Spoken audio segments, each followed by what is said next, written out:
Yo, what is going on, everyone? My name is Nick, or the Notorious Fantasy, and in today's video, we're going to be going in depth into my week number 12 quarterback and tight end must starts and must sits for the week. But before we could get into things, I would like to ask that if you guys are new to the channel and you do end up enjoying today's video, that you please make sure to hit that subscribe button down below. And while you're down there, whether you are new to the channel or not, please make sure you do leave a like on today's video. It would help me out a ton. If you want to follow me on Twitter, it's going to fly onto the screen right now. Please do so at NotoriousFantasy. And if you have any questions about week number 12, please ask down below in the comment section. Where we'll be talking about our sponsor of today's video, BetMGM. They have a great offer for new users. We're going to be talking about that a little bit later. So without further ado, let's get into my week number 12 must start and must sit quarterbacks and tight ends. We begin the must-start quarterbacks and tight ends with Tua Tagovailoa of the Miami Dolphins going up against the Houston Texans this week at home in Miami. The Dolphins were on bye last week, so we got to hop on into the time machine to look back towards week number 10 for his most recent stats. In week 10, he went toe-to-toe with the Cleveland Browns at home in Miami, finishing the week as the quarterback number 3, having 25 completions on 32 attempts for 285 yards and not one, not two, but 3 fucking tugs in that game going up against the Browns. I'm sure Watson was very jealous that Tua had 3 tugs.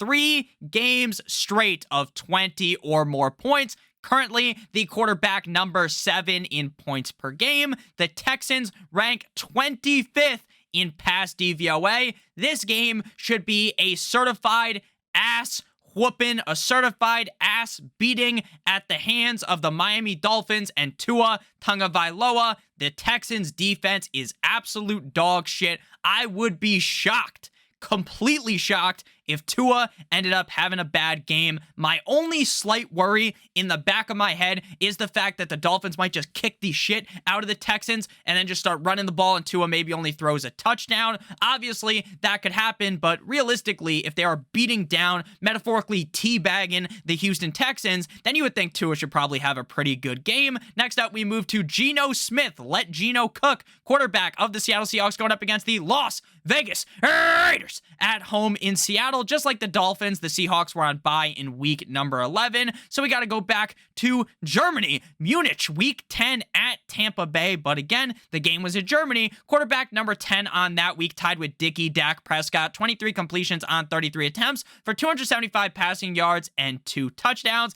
as well as having 4 rushes for 22 yards. Geno Smith has been one of the most incredible comeback stories this season.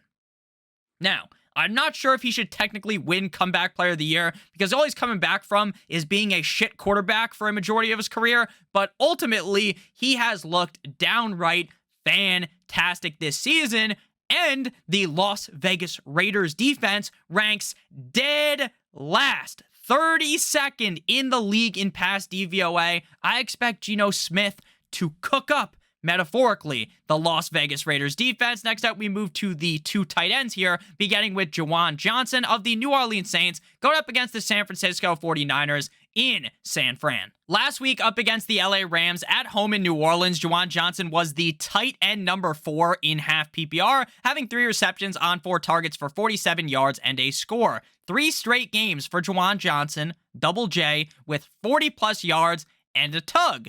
In the last 5 games, he has scored a total of 5 touchdowns. The matchup here is not the most ideal. This is far from a wet dream matchup. Like, we're talking about Geno Smith, the 32nd ranked pass defense. You're just salivating thinking about the upside that Geno Smith has in this game. This is a tough matchup. The 49ers defense has been really solid against the tight end, but why would I hop off the hot streak right now?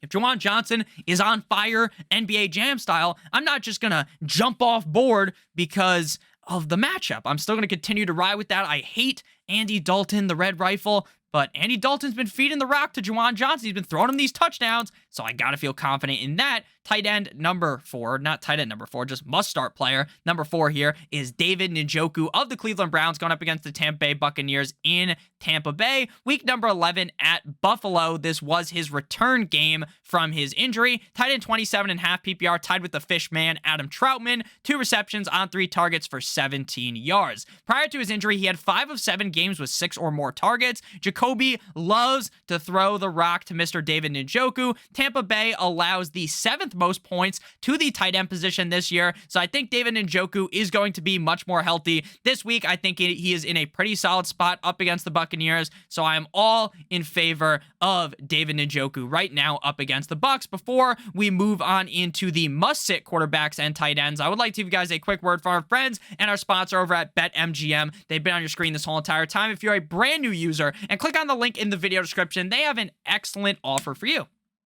Bet $10 on any World Cup pregame money line, and you'll win $200 in free bets if a goal is scored during the World Cup, which is guaranteed to happen. So you're guaranteed to get your $200 in free bets. So I'm going to show you right now on the screen how you get there. You go on BetMGM, you go to the top of the screen, it's going to say soccer. You're going to click on the soccer. It says soccer, there's a little soccer ball next to it. Then you're going to pick literally whatever favorite you want or whatever team you want. I'm going to go with the biggest favorite of the day. Bet $10 on them. And even if they lose, they get smacked.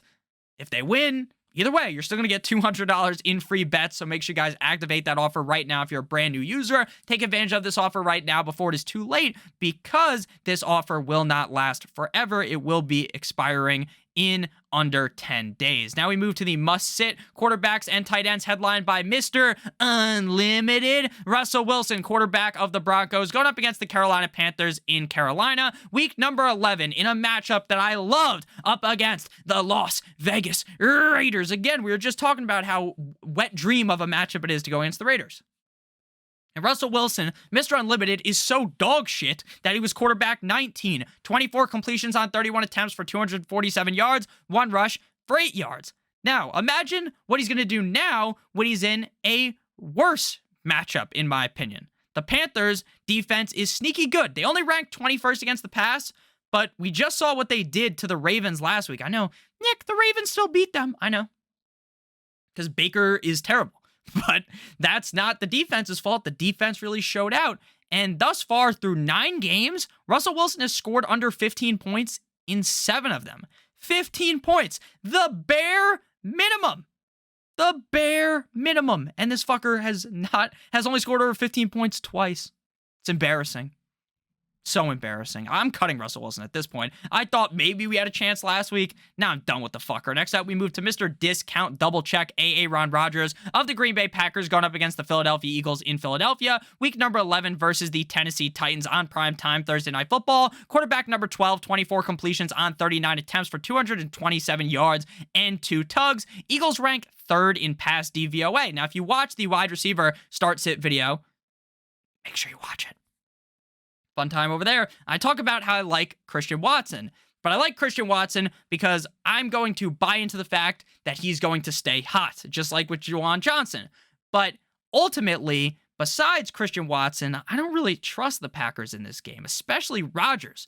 The fucker's playing with a broken thumb, and he's been playing with that since week number 5. And again, the Eagles are ranked 3rd in pass DVOA. So this is a very bad matchup for Mr. Discount Double Check. My tight ends, we begin with Austin Hooper of the Tennessee Titans, the Le Titans, going up against the Cincinnati Bengals at home in Tennessee. Week number 11 versus the Packers. Tight end number 3.5 PPR, 4 receptions on 4 targets, 4 for 4, like he was at Wendy's for 36 yards and 2 touchdowns. Prior to that humongous game for him, that eruption like a fucking volcano, he had under 8.5 PPR points in every game.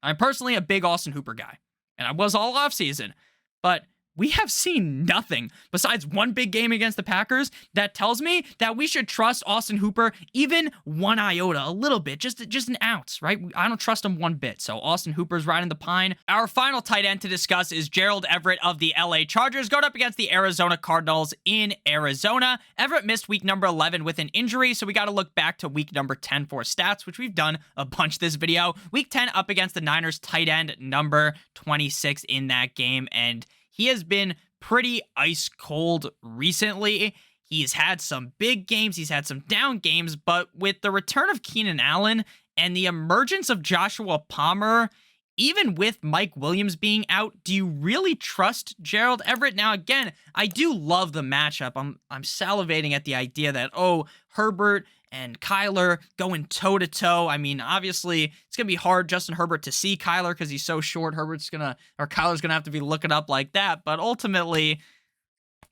Gerald Everett, like your time's kind of passed for me. Like now with everyone back healthy and with Eckler playing at such a high degree, it's just impossible for me to trust Gerald Everett even in a positive matchup. So thank you guys all so much for watching today's video. If you ended up enjoying, please make sure you hit that subscribe button down below as well as hitting that like button. It would help me out a ton. If you want to follow me on Twitter, please do so at NotoriousFantasy. I hope you guys all have a great rest of your guys' day. Make sure you check out BetMGM, link in the video description. Love you all as always. Good boy.